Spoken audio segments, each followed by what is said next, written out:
जय श्री कृष्णा। राधे राधे। पुरुषोत्तम मास का तीसरा अध्याय।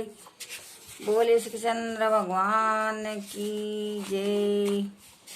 अतः नारद जी बोले कि जो कुछ कृष्ण भगवान ने युधिष्ठिर से बोला वे मैं तुमसे कहता हूँ।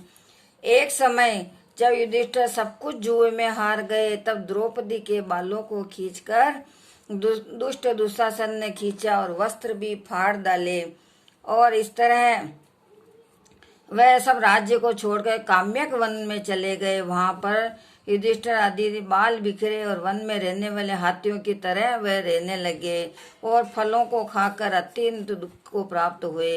एक समय श्री कृष्ण भगवान ने उनको दुखी देखकर काम्यक वन को चले गए। उस पर युधिष्ठिर आदि भगवान कृष्ण को देखकर कहने लगे कि युधिष्ठिर को दे और भगवान कृष्ण कहने लगे अरे युधिष्ठिर समय अच्छा आएगा। इस पर युधिष्ठिर आदि कृष्ण भगवान को देखकर बड़े खुश हुए मानो देह में प्राण आ गए हो और प्रेम से मिले हरि के चरण कमलों में नमस्कार किया और द्रौपदी को भी प्रणाम किया। युधिष्ठिर को देखकर ऐसे ही द्रौपदी को दुखी देखकर भगवान ने अत्यंत दुखी हुए और विश्वात्मा और भक्त वत्सल भगवान दुर्योधन को भस्म के करने के लिए कोप किया मानो करोड़ों काल समान हो गए और दांतों को पीस कर बोले कि हे मैं त्रिलोकी को भस्म कर देंगे। तब अर्जुन बोले कि हे भगवान को क्रोध में देखकर भय से अर्जुन कांप उठा। युधिष्ठिर और द्रौपदी और दूसरे भी उपस्थित वृंद हाथ जोड़कर भगवान को प्रसन्न करने के लिए बार बार स्तुति करने लगे और अर्जुन कहने लगे हे कृष्ण भगवान, हे जगन्नाथ, हे नाथ, मैं जगत से बाहर नहीं हूँ, आप मेरी रक्षा क्यों नहीं करते। इस पर जिसके नेत्र के गिरने से नेत्र से पतन हो जाता है, जिनके कांपने से क्या कुछ न हो जाए, जब कोई नहीं कह सकता है हे तात, हे जगत पिता, संसार को संहार करने वाले को क्रोध को हरो, आपके क्रोध से संसार में प्रलय हो जाएगी। भगवान कहने लगे हे नारद जी। अर्जुन इस प्रकार कहकर हाथ जोड़कर कृष्ण भगवान को नमस्कार करने लगे। तब श्री कृष्ण भगवान अर्जुन से इस प्रकार स्तुति भरे वचन सुनकर शीतल हो गए कि फिर प्रेम से व्याकुल होकर युधिष्ठिर आदि को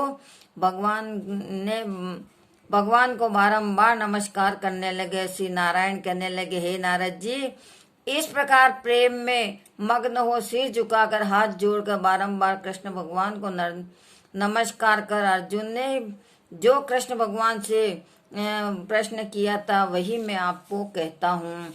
और अर्जुन बोले कि और भगवान कहने लगे अर्जुन को मेरे वचनों को सुनो। जो आपने अपूर्व प्रश्न किया था वही एक गुप्त प्रश्न ऋषि को भी कठिन है और ऋषियों को भी कठिन से मिलता है, तो भी सुनो।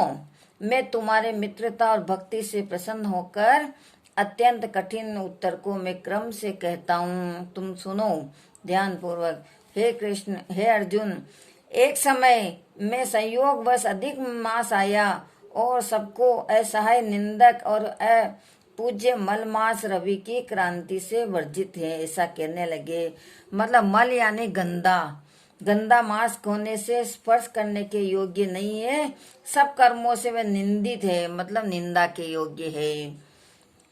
ऐसा सुनकर वह इस प्रकार लोगों के वचन सुनकर मलमास कांतिहीन निरुद्ध योगी और दुख से युक्त मेरे पास आ गया और बैकुंठ में जहाँ पर मेरे निवास स्थान था वहां पर स्वर्ण के सिंहासन पर बैठे हुए देखकर मुझको दंडवत प्रणाम किया और दोनों हाथों से बड़े विनम्र भाव से नेत्रों में आंसू बहाता हुआ दीन वचन कहने लगा हे परमात्मा, मैंने ऐसा क्या किया है मुझे जरा बताइए। इस प्रकार ये तीसरा अध्याय समाप्त हुआ और इसका आगे वो क्या कहते हैं वो चौथा अध्याय में आएगा। बोल श्री चंद्र भगवान की जय। जरा लाइक कीजिए।